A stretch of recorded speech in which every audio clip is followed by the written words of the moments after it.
Hi everybody and welcome to Alan English Online. In these videos, I hope to teach you some basic English. So these videos are for low-level beginners. Okay? Now, when you watch these videos, I want you to pay attention. Okay? Please watch all the videos in series. Okay? Please listen carefully, and if there are any words or expressions that you don't know, please check your dictionary. Another thing you should do is repeat after me. Repeating is really a good practice. Okay? So I know that some of these videos are hard, but don't give up.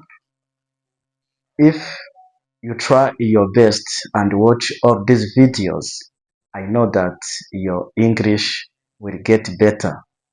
Okay? Well, let's get started. Muraho, murakaza neza kuri Alan English Online. Muri izi video tugiye kujya tubigisha icyongereza cy'abatangizi. Okay? Bivuze ko izi video zirimo niza biga icyongereza cy'abatangizi.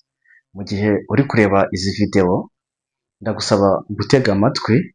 Mu gihe ubonye hari ijambo udasobanukiwe, wareba muri dictionary yawe cyangwa se inkoranyamagambo yawe. Ndabizi zimwe muri izi video zirakomeye, ariko nta kibazo gihari kuko nutega amatwi neza ugasubiramo video ndetse ukanazireba, ndabizi neza ko icyongereza cyawe kizamera neza. Okay? Well, let's get started. But before we dive right into our lesson, please comment, share, like, and subscribe so that when I upload a new video, you are the first to see the video. Mwibuke mbere yo gutangira isomo gukora subscribe, gukora share, comment na like. Igihe uzaba ukoze subscribe, ninshyiraho video uzajya uhita uyibona. Please tell a friend to tell a friend that this channel exists.